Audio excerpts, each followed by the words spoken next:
عارفة أكتر حاجة بتضايق هي إيه؟ إنك تكوني شايفة نفسك تستحقي حياة أحسن، بس الأيام بتجري منك وإنتي لسه في مكانك من غير ما تتحركي. كل يوم بتستني بكرة يجي عشان تبدأي، وبتستني لما نفسيتك تتحسن، وبتستني لما تلاقي دعم من اللي حواليكي. بس الحقيقة إنك عمرك ما هتلاقي اللحظة المثالية اللي تبدأي فيها. عارفة ليه؟ لأن اللحظة المثالية دي إنتي اللي بتصنعيها. وفي بنات كتير جدا حياتهم اتغيرت بالكامل، مش لأن حد ساعدهم ولا لأن الظروف كانت سهلة، لكن لأنهم قرروا يشتغلوا على نفسهم في هدوء، من غير دوشة ومن غير ما يعلنوا خططهم ومن غير ما يحكوا للناس كل حاجة هم ناويين يعملوها. اشتغلوا على نفسهم ونجاحاتهم بصمت، والناس كلها اتفاجئت بنسخة جديدة منهم ما كانوش يتوقعوها. وفي الفيديو ده هنتكلم بعمق عن ليه مهم جدا محدش يعرف خططك، وازاي تبني نفسك ماديا ونفسيا وعقليا، وازاي النجاح هيغير نظرتك لنفسك ونظرة الناس ليكي، وازاي تتعاملي مع الإحباط والناس السامة، وازاي تبقي بنت قوية ناجحة وهادية وعندها سلام وقوة وثقة. الأهم من ده كله إنك هتخرجي من الفيديو وانت حاسة إنك فعلا قادرة تبدأي من دلوقتي. في نوعين من الناس: ناس آخرها تتكلم وبس وتيجي تدوري على الأفعال ما تلاقيش، ناس كل يوم تعلن عن خططها، هتغير وهبدأ وهتعلم وهبقى أحسن وهركز على نفسي، وبعد فترة تلاقي كل الكلام ده اختفى.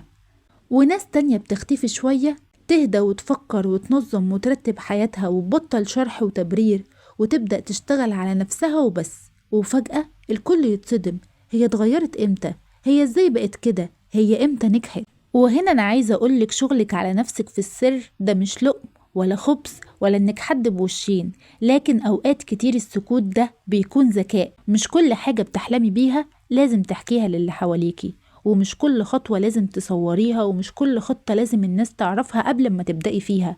في أحلام كتير قوي بتبوظ أول ما بتطلع للنور بدري، وفي قوة غريبة قوي بتجيلك لما تقرري إنك تشتغلي على نفسك من غير ما حد يعرف، لأنك وقتها مش مستنية حد يسقفلك ولا حد يشجعك، مش مستنية حد يوافق أو يرفض، حد يدعم أو لأ، مش مستنية حد يؤمن بيكي. انت بتكوني مركزة على نفسك ومؤمنة بنفسك وعندك ثقة في نفسك. وهنا لازم تعرفي ليه معرفة الناس بخططك ممكن تأذيكي.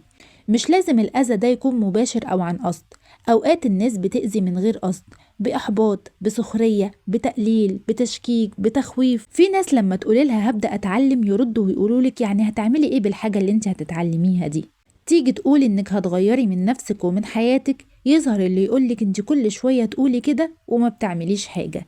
تيجي تقولي هركز على نفسي، يردوا يقولي وانت فاكرة نفسك هتبقي مين يعني بعد كده؟ ومع الوقت غصب عنك بتحبطي وطاقتك بتبقى صفر. وفي ناس كمان بتحب تشوفك ثابتة مكانها، ودي حقيقة ممكن تكون صعبة عليكي شوية، لأن أغلب الناس دي بيكونوا مقربين جدا منك. مش كل الناس بتحب تشوفك أحسن، في ناس متعودة على نسختك القديمة، الضعيفة المترددة اللي بتطلب رأيهم في كل حاجة، اللي ثقتها مهزوزة، اللي دايما محتاجة لهم ومحتاجة دعمهم ومساندتهم. فلما تبدأي تتغيري هم بيتوتروا، لأن نجاحك بيكشف لهم نقط ضعف كتير جدا عندهم. وعلشان كل الحاجات اللي احنا اتكلمنا فيها دي، مش لازم كل الناس تعرف انت بتعملي ايه وبتخططي لايه ومعاكي كام واهدافك الجاية ايه وناوية تروحي فين. كل ما كانت حياتك اهدى، تركيزك على نفسك بيزيد اكتر، وبالتالي نجاحك هيبقى اسرع. لان اقوى الناس مش اكتر ناس بتتكلم وبتحكي، اقوى الناس اللي شغالة حتى والناس فاكرة انهم عاديين وما بيعملوش حاجة. البنت الذكية مش بتضيع وقتها في اثبات نفسها بالكلام، هي بتثبت نفسها بالنتيجة وبس. النتيجة صوتها اعلى من اي كلام تاني ممكن تقوليه. تخيلي كده معاكي انه في ناس كتير حواليكي كانت شايفاكي مشتتة، ضعيفة، تايهة، ما عندكيش ثقة في نفسك، ما تقدريش انك تحققي اهدافك، وفجأة بقى عندك شغل وبقى عندك دخل وبقيتي واثقة من نفسك وبقيتي منظمة وبقيتي هادية وبقيتي أنضج وبقيتي تعرفي تختاري صح. واوعي تقوليلي ان كل الحاجات دي ما بتبانش عليكي، هي بتبان بالتدريج، هي بتبان والكل بيلاحظها، بس بتبان بعد ما تكوني فعلا وصلتي لهدفك ووصلتي للنتيجة اللي انت مستنياها. انما انت هتتكلمي عن كل الحاجات اللي قلنا دي: انا ناوية اشتغل، انا ناوية يبقى عندي دخل، انا ناوية وناوية وناوية. هم كلهم بيبقوا سامعين الكلام بس شايفين نفس النسخة القديمة قدامهم، علشان كده عمرهم ما هيقتنعوا، وعلشان كده بقولك اشتغلي على نفسك في صمت، من غير ما تحكي، من غير ما تتكلمي، من غير ما تعرفي اللي حواليكي انت ناوية تعملي ايه. طب ليه لازم تعملي كل ده، وليه لازم تشتغلي على نفسك اصلا، وافضل اداري واتعلم في السر واعمل كل الحاجات اللي انت بتقوليلي عليها دي؟ علشان تعيشي مرتاح، علشان يبقى عندك امان نفسي ومادي، علشان يبقى عندك اختيار في حياتك، علشان ما تضطريش تستحملي قلة قيمة وقلة تقدير من اللي حواليكي، علشان ما تحتاجيش حد ينقذك في يوم لو وقعتي في ضيقة او مشكلة، تبقي عارفة تعتمدي على نفسك وتاخدي بايد نفسك وتساعدي نفسك. والاهم من كل ده انك تبقي فخورة بنفسك، ويبقى عندك ثقة في نفسك وفي قدراتك، وانك تقدري تعملي لأي حاجة، وانك مش مستنية حاجة من حد. النجاح على فكرة هيغير نفسيتك بالكامل. الإنسان لما بيحس إنه بيتطور وبيبقى في مكان أحسن، نفسيته بتتغير 180 درجة. حتى لو لسه موصلش، مجرد إحساس إنك بتتقدمي خطوات عن امبارح بيفرق جدا معاكي. لكن أسوأ إحساس إنك تحس إنك واقفة مكانك من سنين. ولو انت حاسة كده دلوقتي، فما تستصعبيش على نفسك أي حاجة، مش مستحيل إنك تتغيري. الناس اللي بتكتبلي في الكومنتات أنا عندي 30، أنا عندي 40، أنا عندي 50، النجاح ملهوش وقت وملهوش عمر. ويمكن الوقت اللي انت شايفاه متأخر ده هو البداية المناسبة اللي ربنا شايلك فيها العوض اللي هيعوضك عن كل السنين اللي فاتت، ايا كان عمرك ايه. في ناس بتشتغل على نفسها من عمر 20 وبتفشل عشرات المرات وبترجع تكمل، وربنا بيكتب لها النجاح في عمر معين، عمر 40، عمر 50. بس النجاح ده بيكون فعلا العوض من ربنا عن كل السنين اللي فاتت دي، وبتكون اكتسبت خبرات وتجارب وعندها نضج اكبر بكتير من أي حد لسه يكون في بداية حياته. النجاح بيعالج حاجات كتير جوانا. لما بتنجحي ثقتك بنفسك بتزيد، ودي أهم حاجة، وخوفك من اللي حواليك ومن تقييم الناس بيقل، بيوصل لغاية الصفر، وتعلقك المرضي بالناس كمان بيقل، وإحساسك بالعجز بيقل، واحترامك لنفسك بيزيد.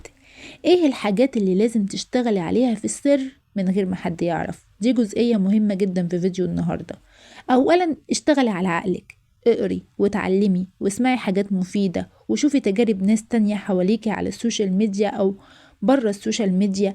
اسمعي تجارب من ناس ناجحة، قربي من الناس الناجحين، قربي من الناس اللي بتطور من نفسها، وبعدي عن اي حد محبط، وبعدي عن الناس اللي واقفة في مكانها بقالها سنين وما بتتغيرش. تاني حاجة هي مهاراتك. اتعلمي مهارة، أي مهارة. كل واحدة فينا ليها شغف في حتة معينة، ليها حاجة معينة بتحبها، مش شرط تكوني بتحبيها من بعيد لبعيد. خدي خطوات وقربي من المهارة دي وافهميها، وشوفي نفسك تقدري تتعلميها ولا لأ. في زماننا ده التعليم والمهارات ممكن تحول حياتك 180 درجة. كل يوم ساعة واحدة بس، تخيلي بعد سنة هتبقي شخص تاني تماما. تالت حاجة هي نفسيتك. ابعدي عن الدراما، عن المقارنات، عن التعلق الزايد، عن استنزاف المشاعر، واهتمي بسلامك النفسي وبهدوئك والتحكم في ردود أفعالك. ورابع حاجة شكلك وصحتك، علشان إحساسك بنفسك، علشان لما هتهتمي بنفسك طاقتك هتتغير وثقتك هتزيد ومودك هيتحسن، وكل دي حاجات هتساعدك انك تتغيري وتبقي احسن. الوقت اهم من المشاعر. في ناس مستنية تحس بالحماس علشان تبدأ، لكن الحقيقة ان الناجحين بيشتغلوا على نفسهم حتى وهم مش حابين وملهمش مزاج وملهمش نفس. الالتزام اهم من اي حاجة تانية، ايا كانت ظروفك ايه. اعملي اللي عليكي حتى ولو مش حاسة بطاقة وشغف دلوقتي، حتى لو تعبانة، حتى لو حاسة بشوية احباط، لو متضايقة، لو خايفة. اعملي اي خطوة ناحية حلمك وهدفك. والاهم من كل ده انك تبقي عارفة عايزة ايه، ناوية على ايه. ما تقعديش مشتتة، هاتي ورقة وقلم وشوفي ايه الحاجات اللي المفروض لما تطوريها حياتك هتتحسن جوه البيت وبره البيت، ونفسيتك وشكلك وكل حاجة. اشتغلي على هدف واحد بس الهدف ده تأثيره هيصب على كل الجوانب اللي في حياتك وهيغيرها للأحسن، وهيديك الفرصة انك تغيري اي حاجة تانية جنبه. الخطوات الصغيرة المتكررة يوميا ناحية الهدف اللي انت نفسك فيه بتعمل معجزات. طبعا كلنا في حياتنا ناس محبطة وناس سامة. في ناس لازم تتعلمي تتعاملي معاهم بذكاء، مش كل حد يستحق يعرف تفاصيلك. وفي فرق كبير بين انك تبقي طيبة وانك تبقي كتاب مفتوح لكل الناس زيادة عن اللزوم. وهنا انا عايزاكي تعرفي علامات الناس اللي لازم تقللي كلامك معاهم. بيقللوا من احلامك، دايما بيسخروا منك ومن تطورك عن طريق الهزار، دايما يحبوا يعرفوا كل تفاصيلك وما يعرفوكيش عنهم أي حاجة، بيختفوا وقت تعبك وبيظهروا وقت ما يسمعوا عنك أخبار كويسة، بيظهروا وقت نجاحك وما بيحبوش يذكروا أي محاسن ليكي وبيحبوا يسمعوا لعيوبك وبس. وهنا عايزاكي تعرفي ليه البنات القوية قبل أي نجاح بتلاقيها اختفت فترة كبيرة ورجعت متغيرة تماما، لأن البناء الحقيقي بيحتاج عزلة أحيانا، مش عزلة اكتئاب لكن عزلة تطوير، فترة كده تبقى زي إعادة تأهيل لنفسك، بترتبي فيها وبتشتغلي وبتتعلمي وبتتعافي وبتبني نفسك من جديد. أوقات بتبقى أحسن حاجة تعمليها لنفسك إنك تقللي ظهورك وتقللي كلامك وتركزي على حياتك ونفسك وبس، إنك تفضي دماغك من أي حاجة تانية غير الحاجات اللي أنا بقولك عليها دي. إزاي تبني ثقة حقيقية بنفسك وما تتهزش؟ الثقة دي مش مجرد كلام كده وخلاص، الثقة هي بتبقى نتيجة لما كل يوم بتلتزمي بحاجة وبتنجزي حاجة وبتتعلمي حاجة وبتتطوري شوية، عقلك بيبدأ يصدق إنك فعلا قوية وإنك فعلا واثقة وإنك فعلا قادرة تعملي أي حاجة تانية. النجاح المادي مش مهم قوي قد نجاحك النفسي. في ناس بتخجل تقول إنها عايزة فلوس، لكن الحقيقة إن الاستقرار المادي راحة نفسية، مش كل حاجة طبعا لكنه مهم. لما بيبقى عندك دخل، اعتمادك على الناس اللي حواليك بيقل وقيمتك وكرامتك بتبقى محفوظة أكتر، لأنك مش بتبقي محتاجة مساندة من حد. مهم جدا إنك ما تستنيش حد يشجعك، لو استنيتي حد يشجعك كل يوم هتتعبي. شجعي نفسك بنفسك، خليكي انت الداعم الأول لنفسك، لأن نفسك عمرها ما هتتخلى عنك.